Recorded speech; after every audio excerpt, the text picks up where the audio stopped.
convidar vocês para estarem abrindo as suas Bíblias, o Salmo de número 78, do verso 1 ao verso de número 8, nós vamos estar fazendo esta leitura.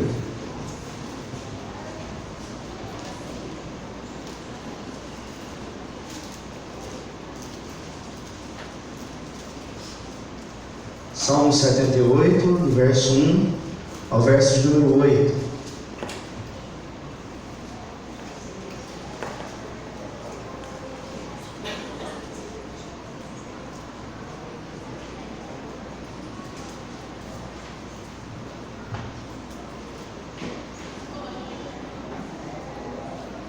Ok? Abriu aí?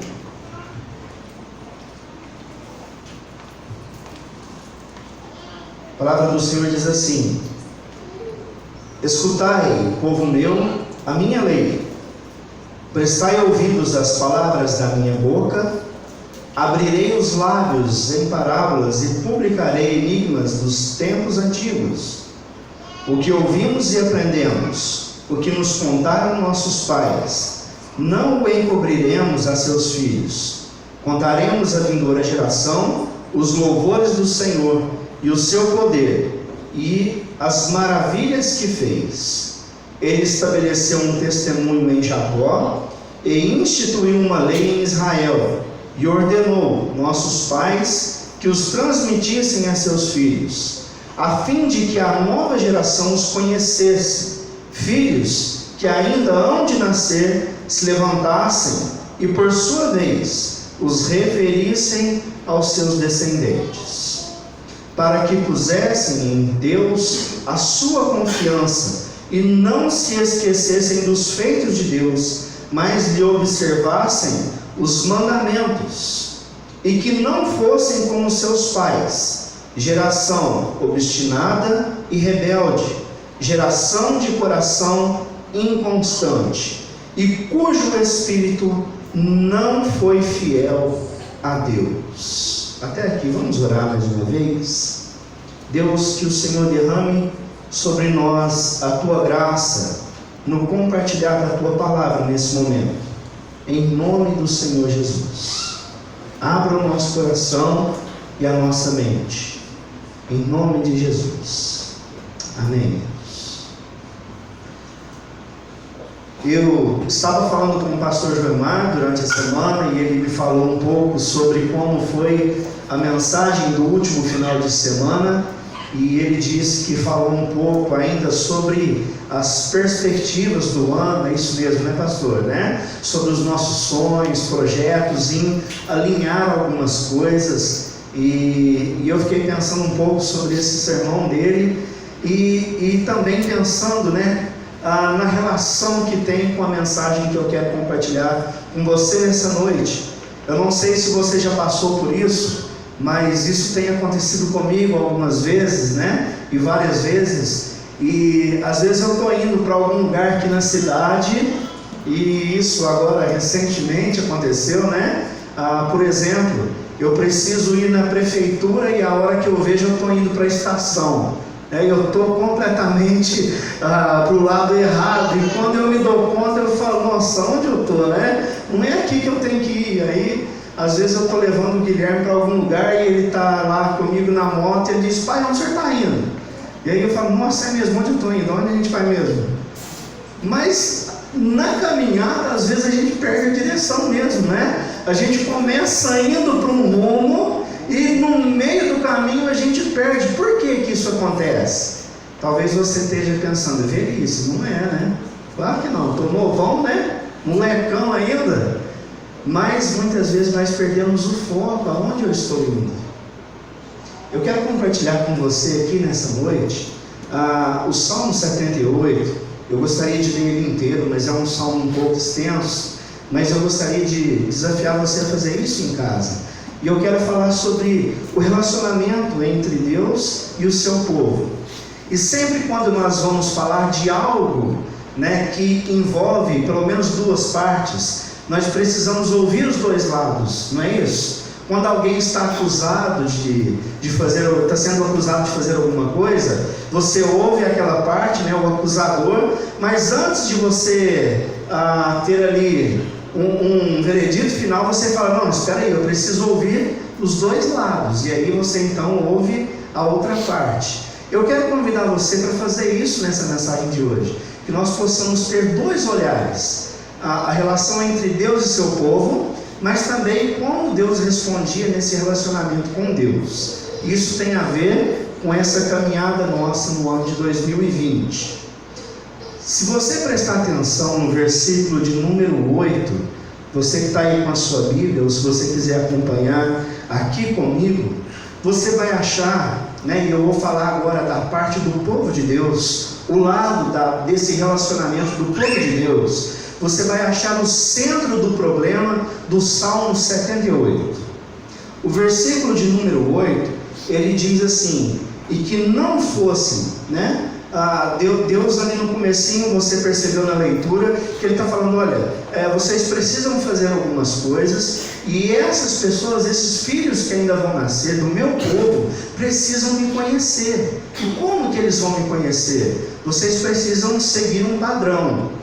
Mas ele diz assim no verso número 8, e que não fossem como seus pais, geração obstinada, rebelde, geração de coração inconstante, e cujo espírito não foi fiel a Deus.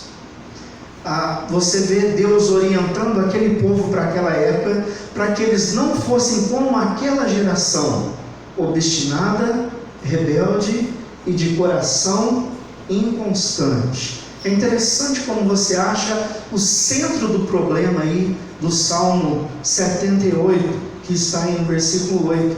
E essas três atitudes me chamam a atenção. Ele diz que é uma geração obstinada. A obstinação aqui, no sentido do texto, não é aquela pessoa que é determinada com alguma coisa, né? Às vezes nós usamos essa palavra nesse sentido. Quando a pessoa está muito determinada com alguma coisa, ela fica obstinada. Não é nesse sentido aqui do texto. A obstinação no sentido do texto é no sentido de teimosia. Aquela pessoa que insiste em errar, que insiste em caminhar no seu erro, mesmo sabendo que está errando, mesmo que tenha recebido as orientações de Deus, mas ela continua ainda caminhando no erro, mesmo sabendo que aquilo vai terminar mal. Então Deus fala que era uma geração teimosa. E aí Deus fala também aqui que era uma geração obstinada e rebelde. A rebeldia, quando nós usamos esse termo, aqueles que já estão há um bom tempo na igreja, conhecem pelo menos aquela palavra do filho pródigo, a passagem do filho pródigo.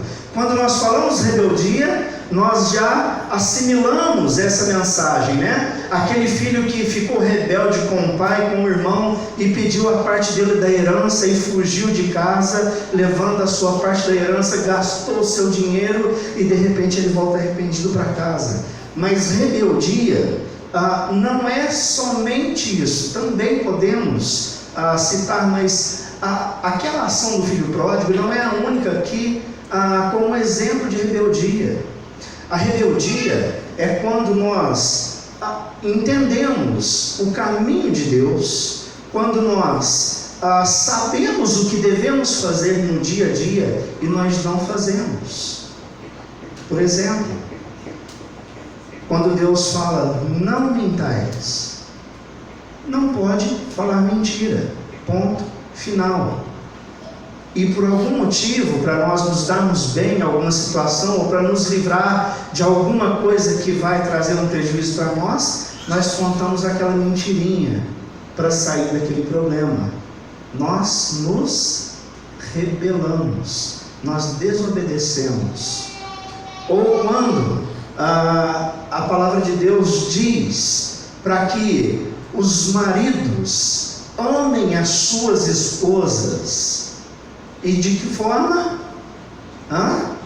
Incondicionalmente. É uma ordem de Deus para os maridos amarem as suas esposas incondicionalmente. E aí, quando os maridos eles não tratam as esposas como deveria ser tratada, ele está se rebelando. Quando a palavra de Deus diz para as esposas, mulheres, sejam submissas, respeitem os seus maridos, e essas mulheres resolvem não ser submissa. Não vou entrar aqui e explicar o que é submissão nesse momento, mas quando elas não fazem isso, elas estão se rebelando. Toda vez que nós vamos na contramão dos ensinamentos de Deus, nós praticamos a rebeldia, e isso traz prejuízo. Mas uma terceira coisa que Deus diz para aquele povo, para aquele momento: olha, não tenham o coração inconstante.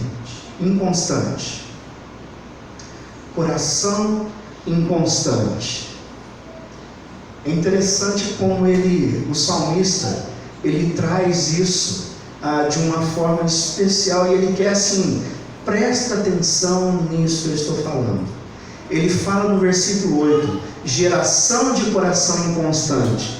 E lá no verso de número 37, se você continuar aí a leitura, você vai achar também, porque o coração deles não era firme para com ele, ou seja, para com Deus. Eu trouxe aqui para nós meditarmos nessa noite, e o salmista ele vem falando sobre geração, né? Aquela geração que foi obstinada, rebelde, de coração inconstante. Eu quero trazer pelo menos três marcas da nossa geração, que tem a ver com o salmo. A primeira delas, a primeira marca da nossa geração, a geração da impaciência. Vou te dar um bom exemplo de geração da impaciência. Quando você chega numa fila de banco e ela está um pouco extensa, talvez você não tenha nada para fazer naquele dia, mas você já não suporta nem olhar para aquela fila. Você não tem paciência de ficar naquilo ali, né?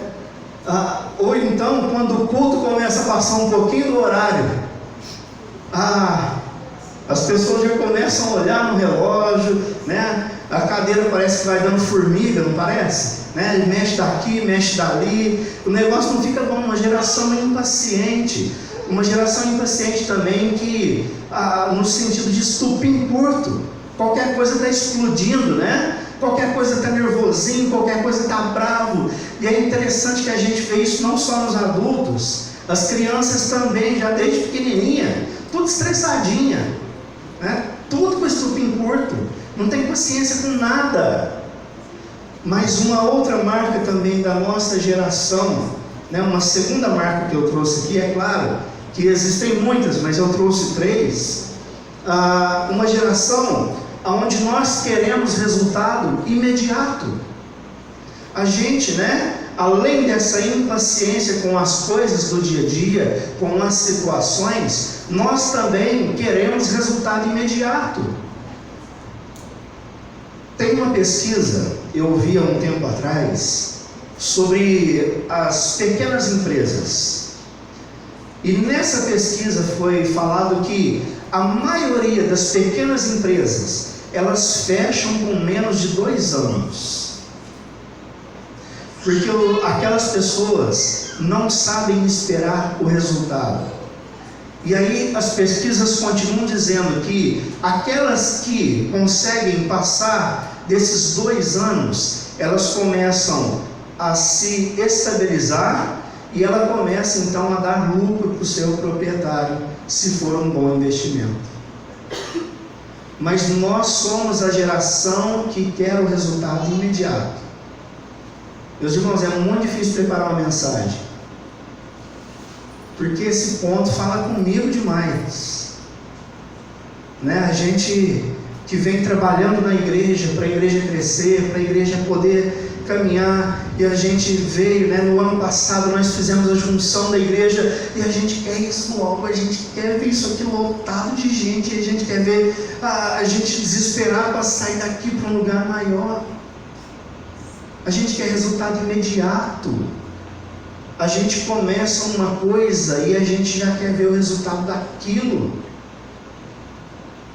E uma terceira marca da nossa geração, que está relacionado com as outras duas, uma falta de persistência.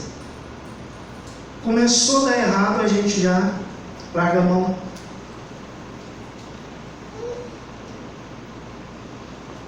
Vou dar alguns exemplos.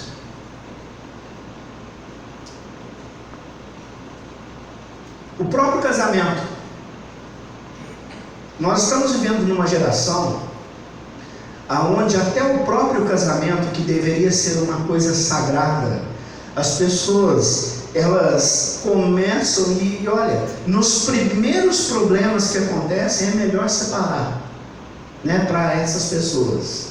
Mas também nós podemos citar, como nós dissemos aqui, eu abro um negócio e aí eu não persisto naquilo, ou então quando nós queremos muito que uma pessoa se converta, isso tem até a ver com a vida espiritual, A gente quer a conversão de uma pessoa, mas a gente não persiste em oração, a gente não consegue levar aquilo adiante, a gente ora uma, duas vezes e larga a mão daquilo, a gente já não tem jeito mais não, e vou parar com isso.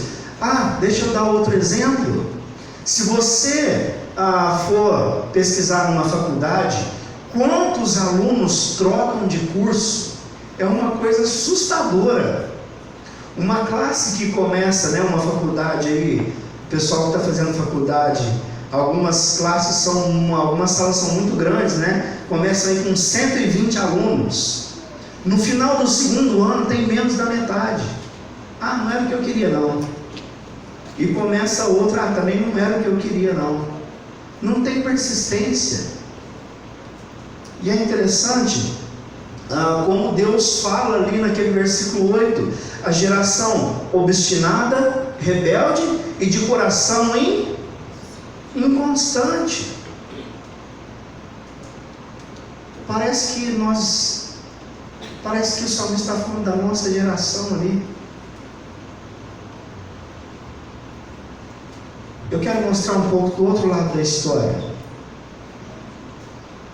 Nós mostramos agora o lado da história do relacionamento do povo com Deus. E se você prestar atenção nos Salmos, você vai ver que por causa dessas coisas, o povo se esqueceu de Deus. Isso percorre durante o Salmo 78. Por causa desses pecados, o povo se esqueceu de Deus. Daqui a pouco eu quero falar um pouquinho sobre isso mais, mas eu quero mostrar também o lado de Deus. Se você olhar para o verso 38 e 39, o versículo 38 e 39, eles formam o coração do Salmo. E diz assim, ele, Deus, o Salmo está falando do povo de Deus, rebelde, obstinado e de coração inconstante. Mas o 38 e 39 diz, Deus, porém, que é misericordioso, perdoa a iniquidade e não destrói, antes, muitas vezes, desvia a sua ira e não dá largas a toda a sua indignação. Lembra-se que eles são carne, vento, que passa e já não volta. O outro lado da história é totalmente diferente do ser humano. Um Deus que é misericordioso, um Deus que perdoa, um Deus que olha para as nossas vidas. E essas, são as marcas de Deus. A marca de Deus é a misericórdia. mesmo quando nós não merecemos, ou muito pelo contrário, né? Às vezes nós merecemos, é um castigo, às vezes nós merecemos ser castigados por Deus, e Deus, Ele resolve simplesmente afastar aquilo da nossa vida. O salmista diz que esse Deus misericórdia, Ele perdoa a iniquidade, e Ele não destrói, é um Deus perdoador, é um Deus que, mesmo sendo justo, mesmo Ele podendo nos punir muitas vezes na nossa vida, Ele resolve derramar a sua misericórdia. O profeta diz que as misericórdias do Senhor são a causa de não sermos consumidos, porque as suas misericórdias não têm fim, elas se renovam a cada manhã. É por isso que ainda nós estamos aqui, porque Deus persiste conosco, pelo contrário da nossa vida. Nós que temos esse coração inconstante, e muitas vezes nós viramos as costas para Deus. Deus é misericordioso, perdoador, e Deus também é o Deus sensato.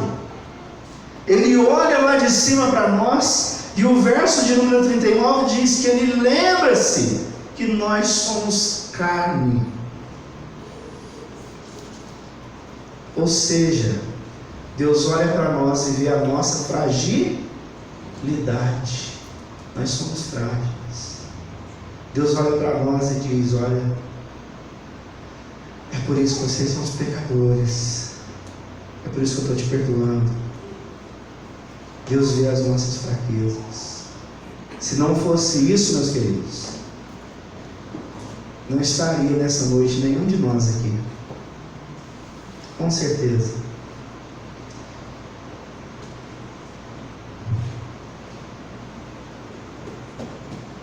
Essa geração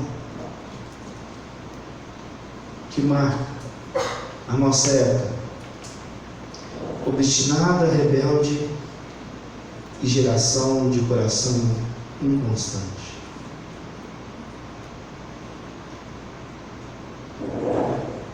Quer ver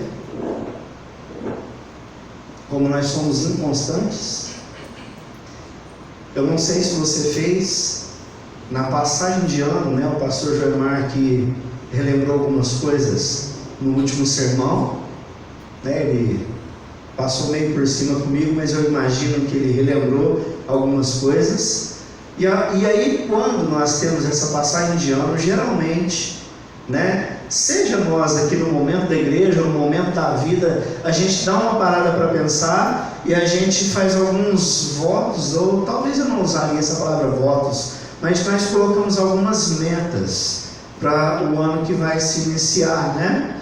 Algumas delas na parte financeira, né? Olha, esse ano eu preciso gastar menos, pagar as minhas contas e ser mais equilibrado.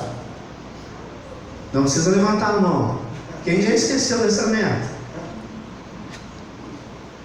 Deixa eu lembrar uma boa aqui, né? Lembrei, olhei para mim aqui e falei, né? Misericordioso pecado, não, misericordioso não, misericórdia, Deus, desse pecador. Mas quem fez aquela meta de perder uns quilinhos? Aqui dá para a gente juntar tudo do versículo 8, né? Coração inconstante e também, né, as outras duas, né? Teimoso e rebelde. A gente vai lá e um dia só comendo alface, quer pesar no outro dia e quer ter perdido 2 quilos. É ou não é?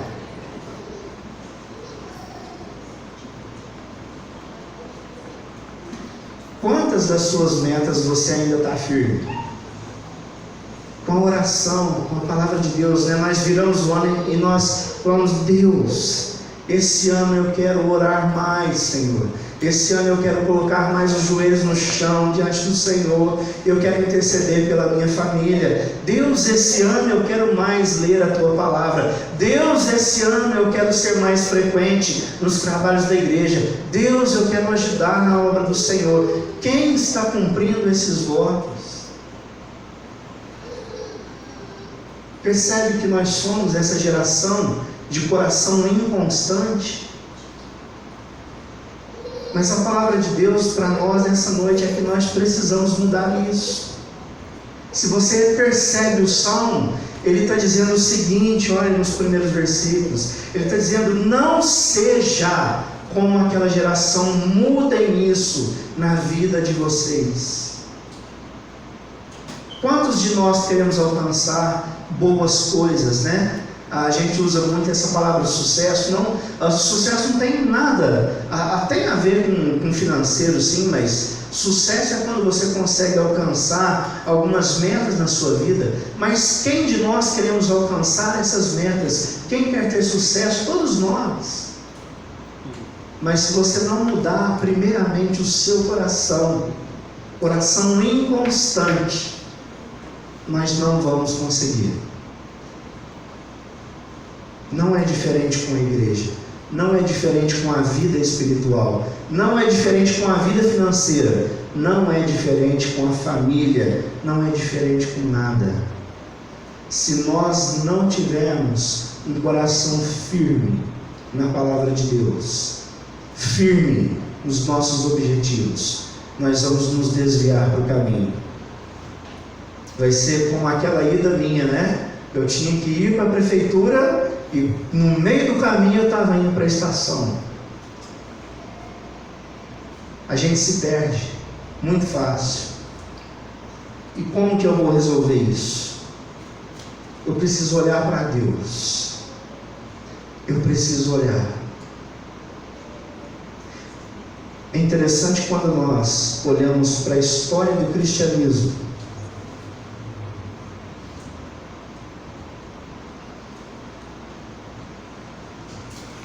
Jesus, ele nasceu com um objetivo, primeiramente de glorificar a Deus, mas glorificar a Deus com a sua morte na cruz.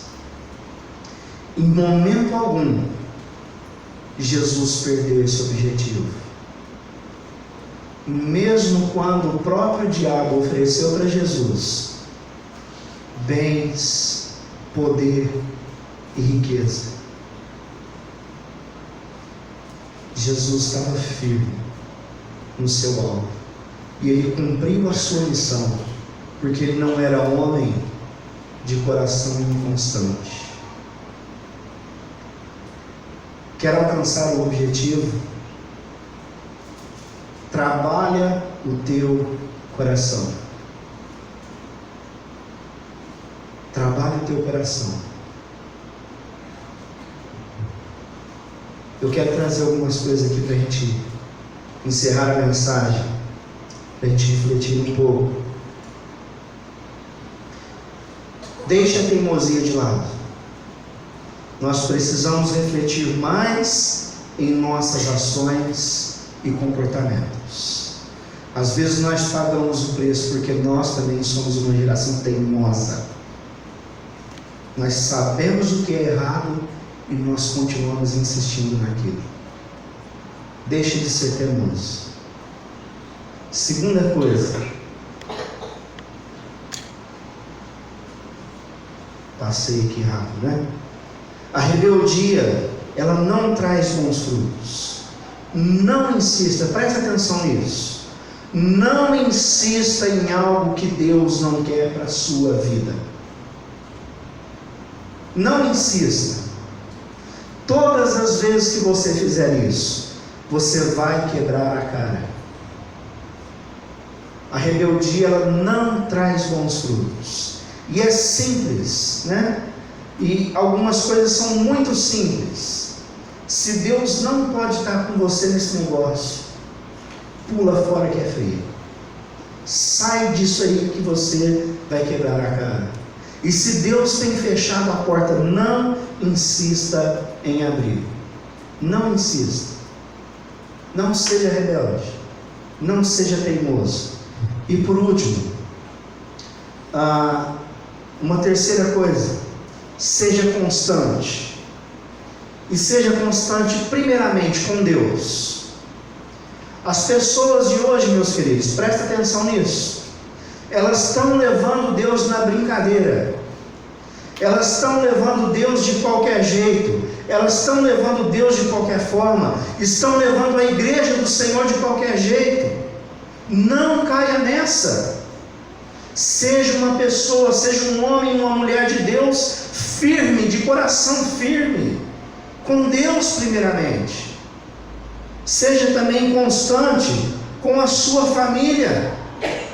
Não adianta nada muitas vezes nós estamos aqui na frente da igreja, e se nós não cuidamos daquilo que é mais precioso, que é a nossa família, seja constante nisso. E por último, seja constante também com os seus objetivos. Presta atenção naquilo que você fez lá no comecinho do ano. Presta atenção nisso. Quais eram os seus objetivos? Quais eram as suas metas? Deus nos chama hoje para prestar atenção nessas coisas. Se nós queremos ter um ano de vitórias, um ano onde nós vamos alcançar aquelas metas que nós começamos, e olha, nem virou o primeiro mês, e muitas das coisas que nós queríamos mudar, nós já jogamos por água abaixo. Mas Deus está falando, ainda há tempo. Mude agora e hoje, em nome de Jesus. Feche seus olhos, quero orar com você.